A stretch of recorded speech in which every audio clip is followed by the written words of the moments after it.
के साथ में कांग्रेस पार्टी ने इनको दरकिनार करके इसलिए निकाल दिया क्योंकि पूरे देश को ये करना चाहते थे। आज बंगाल की स्थिति किसी से छिपी नहीं है। बंगाल के तमाम सारे हिस्सों में बांग्लादेशियों ने घुसपैठ करके हम सबका जीना मुश्किल कर दिया। कई सारे क्षेत्र, कई सारे जिले, मुर्शिदाबाद वगैरह बंगाल में ऐसे है जहां देश का कानून नहीं चलता क्योंकि वहां की मुख्यमंत्री अपने को देश से अलग मानती है। तमिलनाडु का किस्सा आपने सुना होगा, वहां कोई शासन करते हैं डीएमके एडीएमके, राष्ट्रीय पार्टियां वहां सहयोगी के रूप में रहती हैं क्योंकि उन्होंने मुद्दा खड़ा किया कि हम द्रविड़ हैं, इस देश के दो हिस्से करते रहे, ये द्रविड़ और नान द्रविड़ है। जिन्होंने अखबार पढ़ा लिखा होगा, समाचार सुनते होंगे, देखा होगा, आपने सुना होगा वहां के कुछ राजनेताओं ने कहा कि उत्तर भारत के राज्य, ये बिहार, उत्तर प्रदेश, ये सब गोबर राज्य है, गोबर और गोमूत्र वाले राज्य, ये बहुत पिछड़े हुए हैं।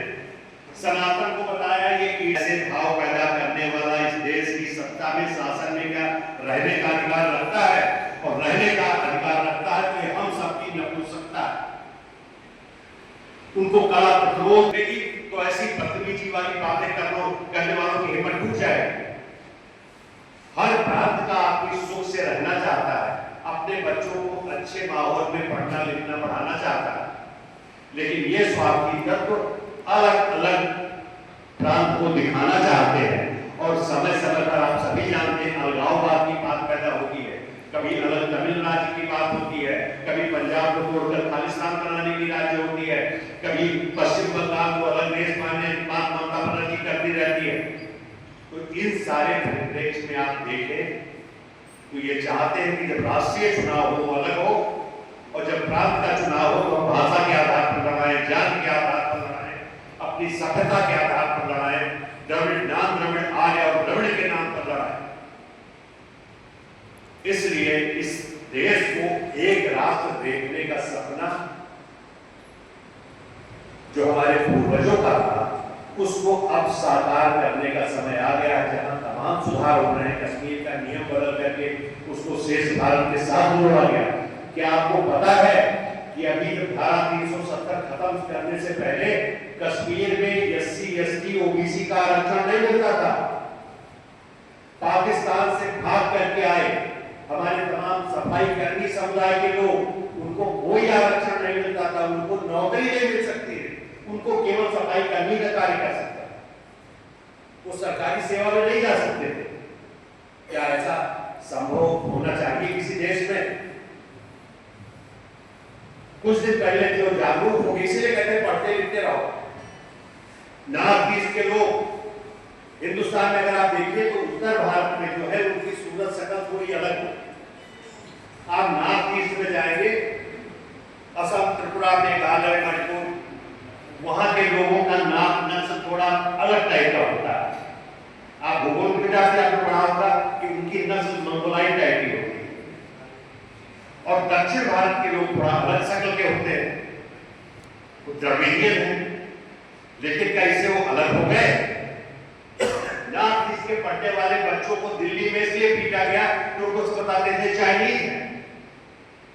वो क्या भाव लेकर के अपने प्रांत में जाएंगे कि हिंदुस्तान वाले हमको समझते। बहुत साल तक ये होता रहा कि नॉर्थ ईस्ट के लोग वो समझते रहे भारत से ऐसे ही है, दूर दराज जुड़े हुए हम अलग रह जाए। हर प्रांत में अलग बनाकर तो अपने अलग अलग देश की मांग करते हैं। इसीलिए आपने सुना होगा बांग्लादेश की शेख हसीना को कुर्सी से इसलिए हटाया गया क्योंकि वहां पर बांग्लादेश का और म्यांमार का कुछ हिस्सा मिला करके पश्चिमी देश एक ईसाई देश बनाना चाहते थे कि हम यहाँ घुसपैठ करके इन सब पर नियंत्रण करें। इन सारी परिस्थितियों को देखते हुए देश को एकता के धागे में बांधने के जो तमाम अभियान शुरू हुए, उसी में एक राष्ट्र एक चुनाव भी। जब राष्ट्रीय चुनाव होगा उसके साथ सारे चुनाव होंगे तो भाव अलग होगा और अलगाववाद करने वाले अलग अलग पड़ जाएंगे। उनका कोई व्यक्ति भी जीत करके नहीं आएगा दिल्ली के लिए।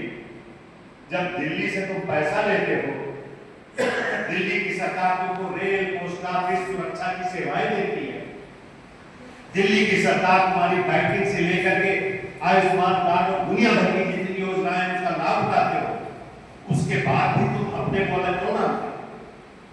यह जवाब देने के लिए देश को उनके खड़ा होना पड़ेगा और इसमें उत्तर भारत की सबसे बड़ी भूमिका होगी और इस भूमिका का निर्वहन हमारी नई पीढ़ी ही कर पाएगी। इस देश में बहुत त्रासदी सही है। आपको पता होगा जो दो महान विभूतियों के चित्र लगे हैं, श्यामा प्रसाद मुखर्जी बंगाल के और कानपुर के रहने वाले ये पंडित दीनदयाल उपाध्याय। इनका एक सिद्धांत था एकात्म मानववाद। प्रत्येक व्यक्ति की गरिमा, प्रत्येक व्यक्ति के जीवन का अधिकार उतना ही महत्वपूर्ण है जितना समाज का। और श्यामा प्रसाद मुखर्जी ने अखंड भारत का सपना देखा था। एक देश दो विधान नहीं चलेंगे, ये नारा दिया और इन दोनों को अकाल मृत्यु झेलनी पड़ी। साजिशन इनको जिंदा नहीं रहने दिया गया। दीनदयाल उपाध्याय मुगल सराय में ट्रेन के भीतर मरे हुए पाए गए और श्यामा प्रसाद मुखर्जी की भी असमय हत्या की गई।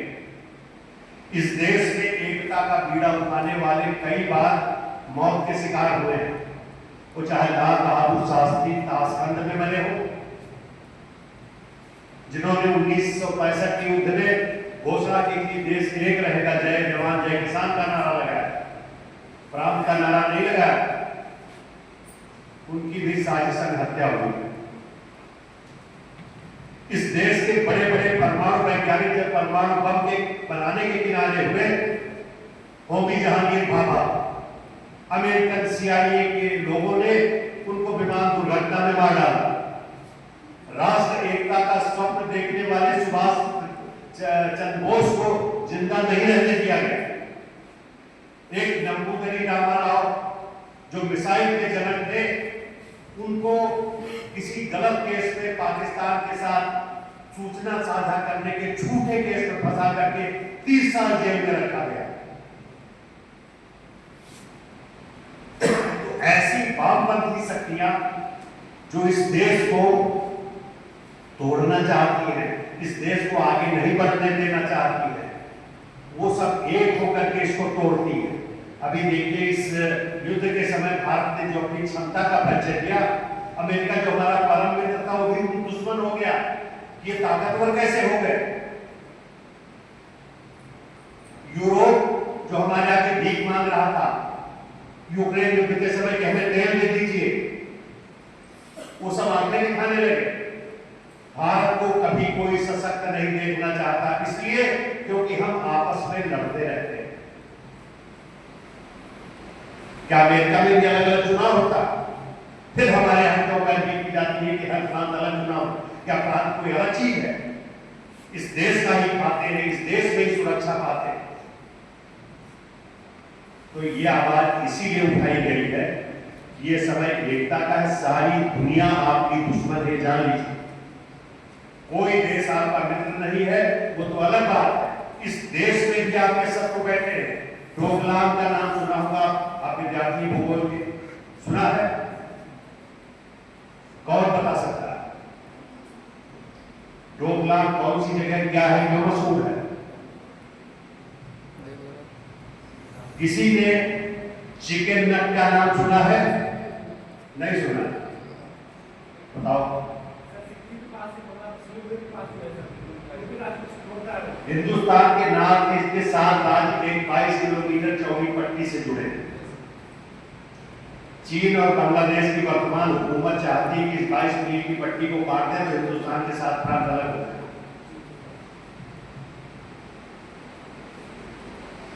उसको काटने के लिए चीन ने एक एनक्रोचमेंट किया था डोकलाम नाम की जगह पर। डोकलाम है तो भूटान का हिस्सा, लेकिन भारत भूटान की एक ऐसी संधि है कि उनकी सारी सुरक्षा चिंताओं को हमें करना।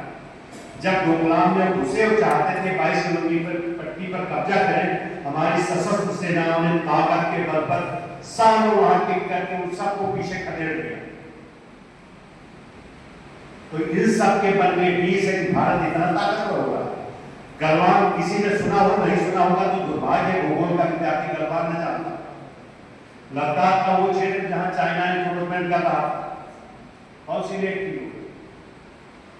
बताओ? है हाँ,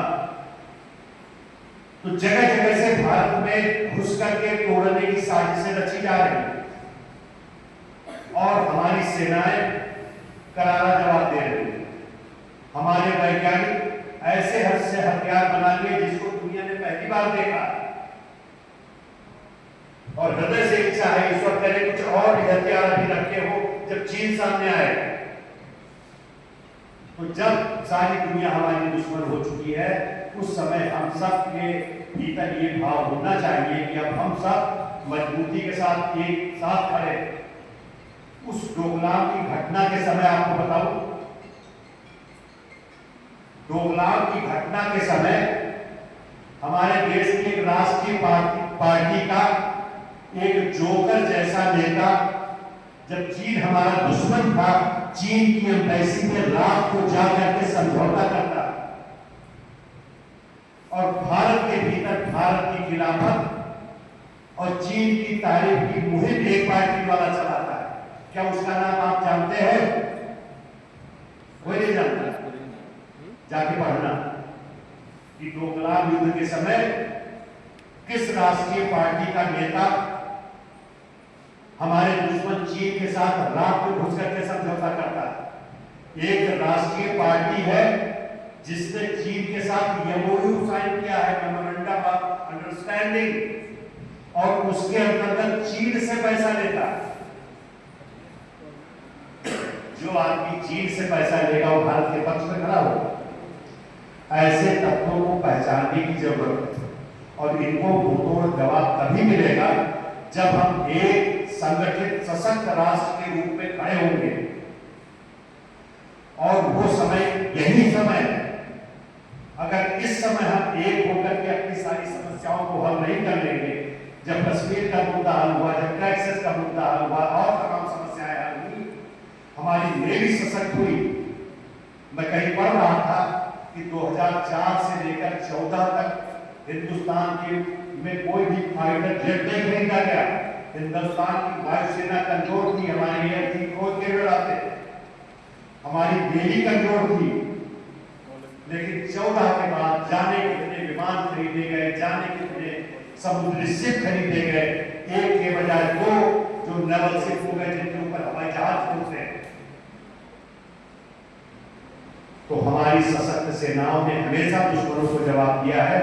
जवाब हम ही ने नहीं दिया, हम अलग अलग तरीके से सोचते हैं। ये भाव खत्म करना है सबको, ये पहली जिम्मेदारी है। और उसी जिम्मेदारी का एक स्टेप फेल कर यह है कि हम एक साथ चुनाव करें, एक साथ अपना प्रतिनिधि चुने और प्रतिनिधि चुनते समय इस बात का ध्यान न रखें कि वो किस जाति या धर्म का है। इस बात का ध्यान रखें कि उसका चरित्र कैसा है, उसका राष्ट्र भाव, राष्ट्र प्रेम कैसा है, उसके संसाधन भले कम हो, उसका बाहुबल भले कम हो, उसके पास लूट का पैसा भले कम हो। जब उसको आप नहीं चुनेंगे, आप पैसा लेकर के वोट देंगे और ऐसे एजेंडे वाले राजनीतिक दलों के साथ खड़े होंगे तो ये देश टूटेगा। आप देखिए, एक चीज आपको नजर आएगी, इस एक राष्ट्र एक चुनाव का विरोध सारे क्षेत्रीय दल करते हैं जो अपने अपने प्रांत को एक राष्ट्र की तरह देखते हैं कि यहां के हम राजा। लेकिन आप और आपके बच्चों का भविष्य क्या होगा जब हम छोटे छोटे प्रांतों में बटेंगे? तो आपको इसलिए ये चीजें बताई जा रही हैं क्योंकि आप अगली पीढ़ी के संदेश वाहक हैं। बुजुर्ग पीढ़ी जो जा रही है, एक समय था जब स्वतंत्रता आंदोलन हुआ था, पूरा देश एक साथ खड़ा हुआ था गांधी के साथ, सुभाष चंद्र बोस के साथ, वो चीजें खत्म हो गई। अब पैसे के आधार पर आपकी नजर में 5 गाड़ियों के साथ पिस्तौलें लेकर के जब उतरता है तब नेता, आप जय जयकार करते हैं।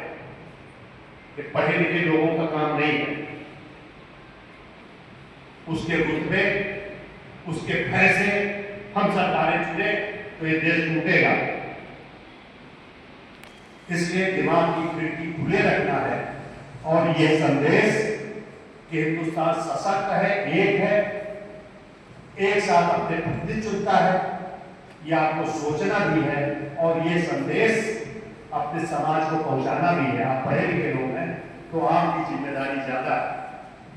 अगर थोड़ा भी भाव होगा, केवल आपको कर्तव्य पालन के लिए आकर के नहीं बैठ गए हैं, आपके दिमाग में कुछ नहीं गया है, तो ये सारा उद्देश्य बेकार है। जो सरकार का उद्देश्य ये कि आप सब जागरूक हो और छोटे छोटे स्वार्थों में न फंस करके, जब देश ताकतवर होगा तो आप ताकतवर होंगे। आज हमारा कोई नागरिक किसी देश में परेशान होता, हमारी एम्बेसी तुरंत जाकर के उसकी मदद करती। एक कमजोर देश में ऐसा नहीं होता। हम बहुत पिटे हैं, हमारे लोगों को लाद करके सुरीनाम और कहा वेस्ट इंडीज में ले जाकर के कोड़े मार करके उनसे गन्ने की खेती कराई जाती, मजदूरी नहीं मिलती थी। शाम को सामूहिक रूप से उगला भोजन मिलता था, काम कम करने पर कोड़े पड़ते थे और जो मर जाते थे उनको समुद्र में फेंक दिया जाता था। हमने वो दिन देखे अंग्रेजों के गुलाम के, आपको तो पता ही नहीं। तो वो दिन वापस लाने के लिए विदेशी शक्तियां तो है ही, इस देश की शक्तियां भी सक्रिय हैं। उनको जवाब देने के लिए आपको संगठित होना पड़ेगा। हमें लग रहा ज्यादा हो गया, आप भूख रहे। इससे सभी को बहुत बहुत धन्यवाद। कुछ विचार लेके आप अवश्य